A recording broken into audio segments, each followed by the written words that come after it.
राधे राधे दोस्तों, आप सभी का स्वागत है आपके अपने YouTube channel my rights and blogs पर। जैसा कि आप जानते हैं कि आज की वीडियो विशेष होने वाली है, क्योंकि इस वीडियो में मैं आपको बताने वाली हूं कि देवउठनी एकादशी का एक तो व्रत कब करना है और ऊपर से तुलसी माता का विवाह कब करना है।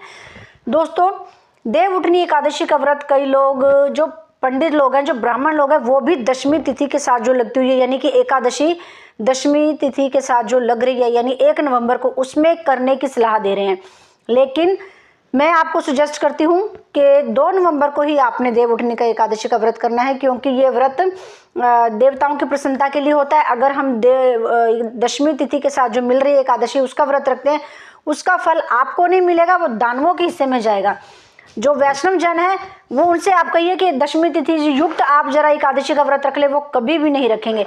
इसलिए आप द्वादशी युक्त ही एकादशी का व्रत रखिएगा। ये जो व्रत होता है ये मोक्ष प्रदान करने वाला होता है, आपके सभी पापों को क्षय करने वाला होता है। यदि आप चाहते हैं कि आपका मोक्ष हो, आप परमात्मा के धाम को प्राप्त हो, जन्म मरण के चक्कर से मुक्त हो जाएं, तो आपको ये व्रत अवश्य रखना चाहिए। इस व्रत के नियम क्या है? ये व्रत 3 दिन का होता है। दशमी की तिथि से ही लहसुन प्याज का भोजन बंद कर दिया जाता है।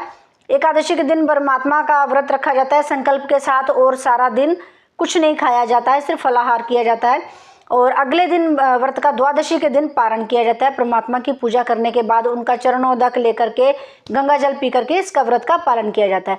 दोस्तों, अब बात आती है एकादशी पर जो माता तुलसी का विवाह है वो कैसे करें। दोस्तों देखिए, जो माता रानी का विवाह की बात है वो आप 1 नवंबर से लेकर के, यानी देवउठनी एकादशी 1 नवंबर से लेकर के 5 नवंबर तक, यानी कि पूर्णिमा तक, आप ये 5 दिनों में कभी भी कर सकते हैं। इसमें कोई दिक्कत, कोई परेशानी नहीं।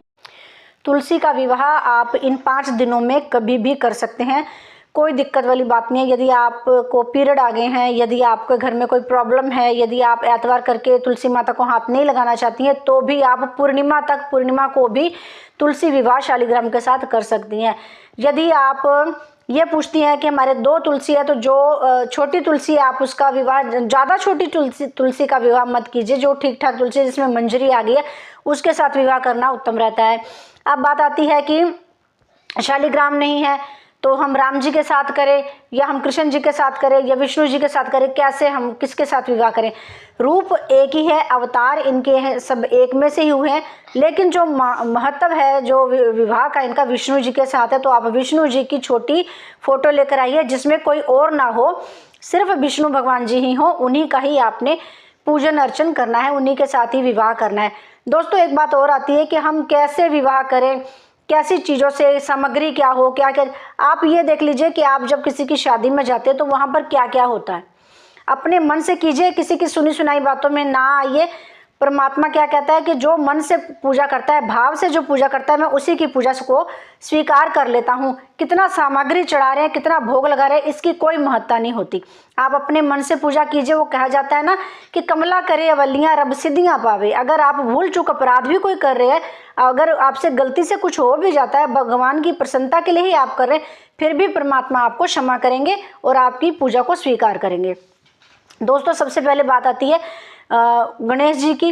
गणेश जी का पूजन होगा शादी में, गौरी जी का पूजन होगा, कलश जी का पूजन होगा, जो कलश बनाएंगे वरुण कलश, उनका पूजन होगा, और विष्णु भगवान जी का पूजन होगा, तुलसा माता का पूजन होगा। पहले इन सभी का पूजन करना है आपने चौकी पर। जैसे कि आप जितना भी अपने मन से सुंदर सजा सकती हैं, अपने चौकी को, अपने दरबार को सजाइए।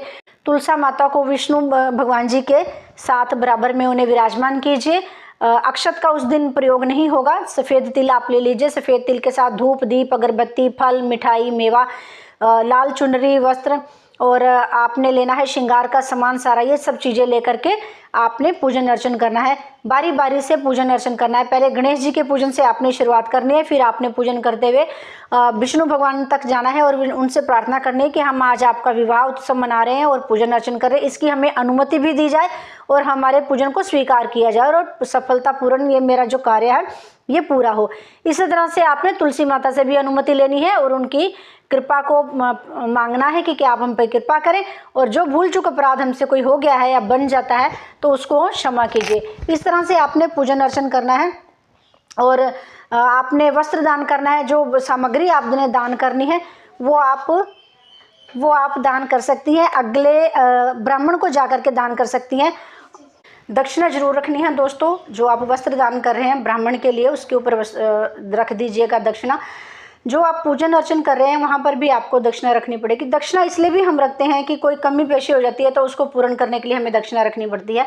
माता रानी को श्रृंगार पूरा चढ़ाना है, सिंदूर चढ़ाना है, चूड़ियाँ चढ़ानी है, चुनरी चढ़ानी है। उसके बाद भगवान विष्णु के साथ उनका कलावे के साथ गठबंधन कर देना है। हो सके तो आप माता तुलसा की भगवान विष्णु की 7 फेरे भी करवा सकते हैं, कोई अपराध नहीं लगता है। इसमें आपने शादी करनी है और मिठाई का भी प्रयोग करना है, मिठाई का भोग लगाना है, क्योंकि शादी विवाह में मिठाइयाँ चलती हैं। भजन कीर्तन करते हुए आपने ये सब कार्य करते रहना है, चुप करके नहीं करना है भैया।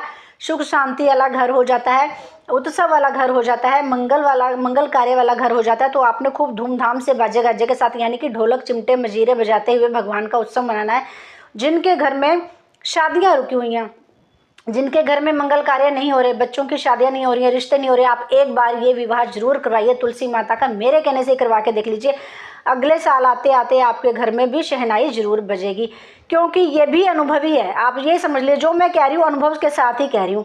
बस आप थोड़े को ज़्यादा समझिए और ये कार्य करके देखिए, क्योंकि जो परमात्मा के कार्य में शामिल होते हैं उनके घर कभी अमंगल होता ही नहीं। जो परमात्मा के हाथ में डोरी देते हैं ना, दुनिया उनका बाल बांका नहीं कर सकती है, चाहे जो मर्जी कुछ कर ले। तो फिर आपने भरोसा रखना है, बस परमात्मा के उत्सवों में शामिल होना है। परमात्मा के उत्सव आपने अपने घर में मनाने हैं, खूब धूमधाम से तुलसी माता का पूजन करना है और उनका विवाह करना है। वीडियो अच्छी लगी है तो लाइक कीजिए, शेयर कीजिए, चैनल को सब्सक्राइब करना नहीं भूलना है। नई जानकारी के साथ फिर मिलते हैं। राधे राधे।